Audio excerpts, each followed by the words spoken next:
Bonjour à tous, auditeurs, amis et membres du groupe Jésus est mon guide. C'est Luce avec vous pour vous présenter la séquence du jour. En ce 9 juin 2021, nous disons bonne fête au Éphrem et souhaitons un très joyeux anniversaire à ceux et celles qui sont nés en ce jour. Avant d'entendre cet extrait de la lecture de la deuxième lettre de Saint Paul apôtre aux Corinthiens, son commentaire et le psaume, mettons-nous en prière avec le chant de Luce Rose, bénissez le Seigneur. Bénissez le Seigneur votre roi, il est le roi d'amour. Bénissez le Seigneur votre Dieu, il est le Dieu d'amour. Bénissons le Seigneur. Bénissez le Seigneur votre roi, il est le roi d'amour. Bénissez le Seigneur votre Dieu, il est le Dieu d'amour. Si soudain sur ta route poursuit l'ennemi, mais en Dieu ta confiance, il sera ton appui. Et l'ardeur de l'enfant qui n'a pas tout perdu, son esprit nous habite et le mal est vaincu. Bénissez le Seigneur votre roi, il est le roi d'amour. Bénissez le Seigneur votre Dieu, il est le Dieu d'amour. Si souvent dans tes doutes tu ne sais où aller, cherche bien ton chemin, n'aie pas peur d'espérer. Et l'ardeur de l'enfant qui se met à marcher, son esprit nous habite et nous pousse à aimer. Bénissez le Seigneur votre roi, il est le roi d'amour. Bénissez le Seigneur votre Dieu, il est le Dieu d'amour.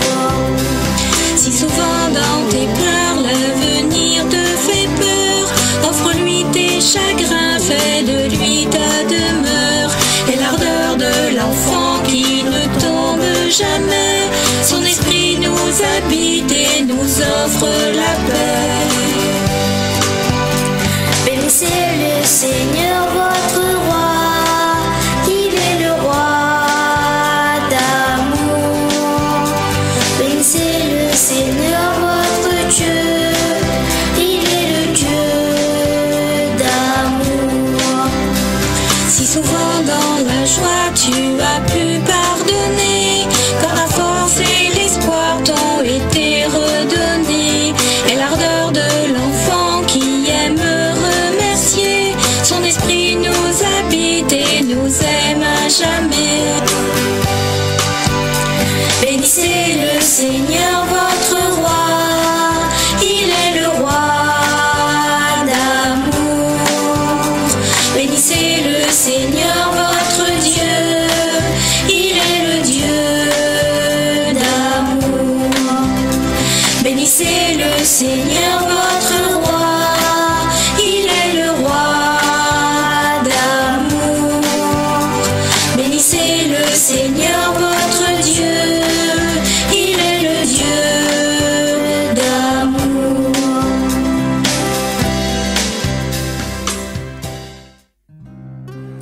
Lecture de la deuxième lettre de Saint Paul apôtre aux Corinthiens, chapitre 3, versets 4 à 11. Il nous a rendus capables d'être les ministres d'une alliance nouvelle, fondée non pas sur la lettre, mais dans l'esprit. Frères,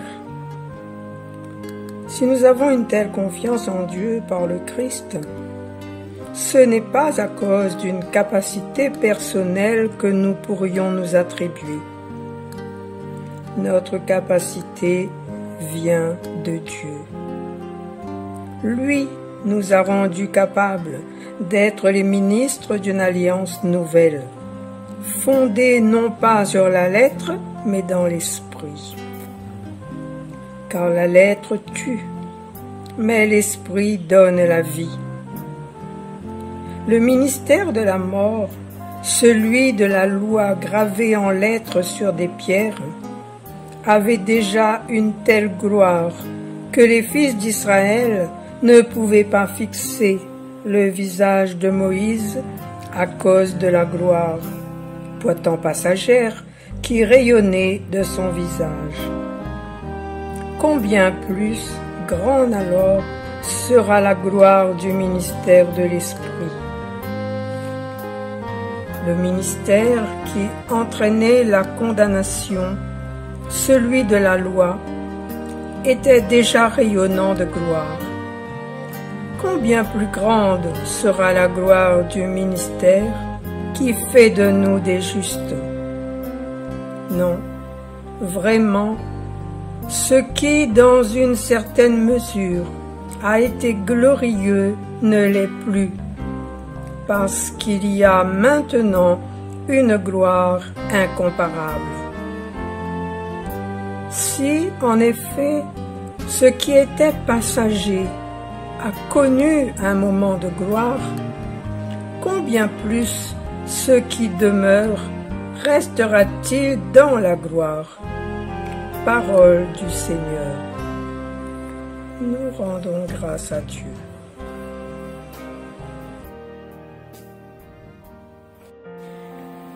Avant de commenter cette lecture, nous allons commencer par prier. Réveille, Seigneur, le courage de tes fidèles. Qu'ils soient plus ardents à profiter de tes grâces pour obtenir de toi de plus puissants secours. Entends nos prières, rassure nos pas, enlève nos doutes. Comble-nous de ton esprit d'amour et de force dans nos vies et sur la route vers nos frères. Il nous est rappelé dans cette lecture que le Seigneur nous a rendus capables d'être les ministres d'une alliance nouvelle, fondée non pas sur la lettre, mais dans l'esprit. Remarquons le temps employé. Saint Paul ne parle pas au présent ou au futur. Il ne dit pas « Dieu va vous rendre capable ». Il nous a déjà rendus capables et notre capacité vient de Dieu. Frères, dans les moindres choses à accomplir, nous ne pouvons pas compter sur nos propres forces. Cela ne veut pas dire que nous sommes esclaves de Dieu, bien au contraire. Dieu, par le Christ, en qui nous devons faire confiance totalement, est prêt à agir avec nous, voire à notre place, dans des situations délicates. Je prendrai l'exemple de cette dame qui devait se rendre à l'hôpital pour se faire opérer et par la suite pour des séances de chimio. Elle était toujours sereine à chaque rendez-vous, car elle se confiait au Seigneur. Cette personne ne savait ni lire ni écrire, mais en aucun cas elle ne se prenait la tête. Elle mettait le Seigneur devant elle pour qu'il puisse intervenir au niveau de ses soignants, de ses médecins qui devaient s'occuper d'elle. Faire confiance en Dieu au lieu de se faire du souci pour savoir ce qui allait se passer ou ce qui pouvait lui arriver. Finalement, ça a payé. Cette dame a retrouvé sa santé. C'est dans nos prises de décision, nos projets, nos épreuves, à chaque moment de notre vie, que nous devons tout confier au Seigneur. Et c'est là qu'intervient l'esprit que Dieu a mis en nous. L'esprit qui donne la vie, qui nous conseille, qui nous relève pour faire de nous des justes. Ayons confiance en Dieu qui nous rend capables de grandes choses et laissons sa propre gloire rayonner en nous pour être conforme à l'image du crucifié ressuscité, Jésus qui est passé du glorieux à la gloire incomparable. Confiance et humilité nous permettent de devenir des justes et pourquoi pas des saints. Nous ne citerons que Marie, Joseph, la petite Thérèse, Bernadette, ces exemples de simples personnes du monde inconnues qui sont devenues de grands saints, connus par tous, et qui sont entrés dans la gloire de Dieu, pour parler ici de la gloire du ministère de l'Esprit qui demeure éternellement. L'alliance nouvelle dont nous proclamons n'est pas fondée sur la lettre ou sur la loi, ce ministère de la mort, mais bien dans l'Esprit, pour nous conduire à la vie éternelle dans la gloire, bien qu'il faille passer souvent par les épreuves de ce ministère de la loi qui tue. Avant de passer au psaume, nous allons écouter et méditer sur ce texte de Luce Rose, Croix glorieuse, lu par Mazam, qui va nous rappeler cette confiance de Jésus lui-même en son Père. Rappelons-nous, Jésus vivant, qui a connu ce chemin de la mort, a été crucifié, ressuscité, glorifié, tel est le chemin qui conduit à la gloire, car il est venu pour nous ressusciter avec lui. Croix glorieuse.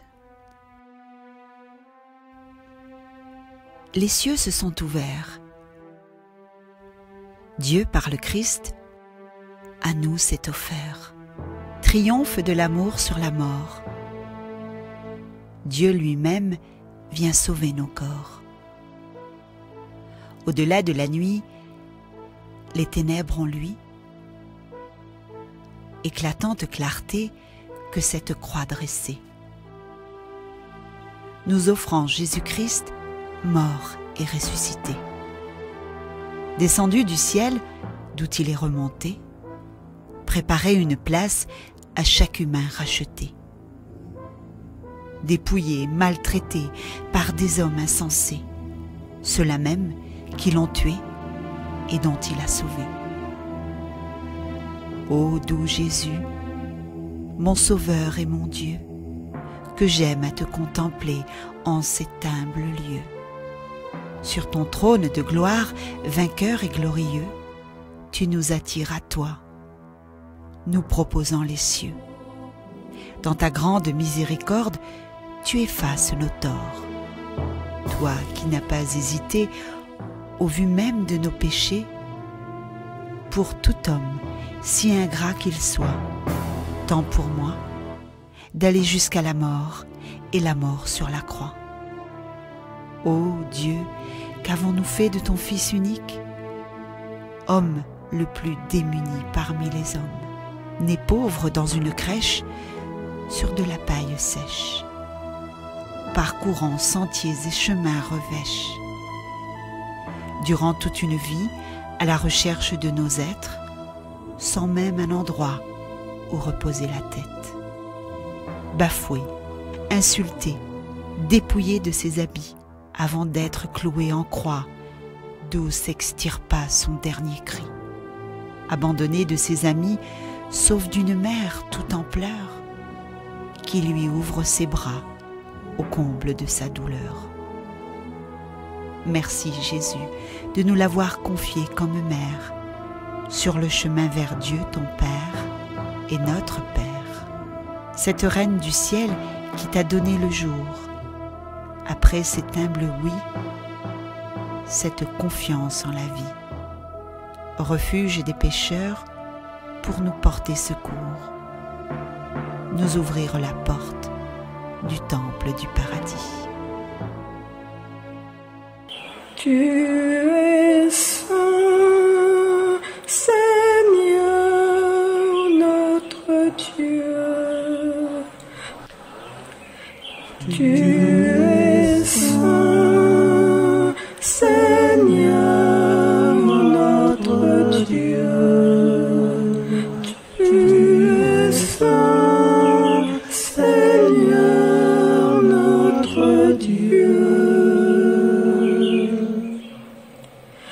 Exaltez le Seigneur notre Dieu, prosternez-vous au pied de son trône, car il est saint. Tu es saint, Seigneur notre Dieu. Moïse et le prêtre Aaron, Samuel le suppliant, tous ils suppliaient le Seigneur, et lui leur répondait. Tu es saint, Seigneur notre Dieu. Dans la colonne de nuée, il parlait avec eux. Ils ont gardé ses volontés, les lois qu'il leur donna. Tu es saint, Seigneur notre Dieu. Seigneur notre Dieu, tu leur as répondu. Avec eux, tu restais un Dieu patient, mais tu les punissais pour leurs fautes. Tu es saint, Seigneur notre Dieu. Exaltez le Seigneur notre Dieu. Prosternez-vous devant sa sainte montagne, car il est saint, le Seigneur notre Dieu. Tu es saint, Seigneur notre Dieu.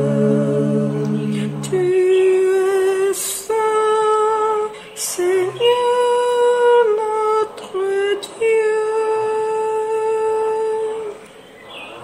Notre séquence se termine déjà.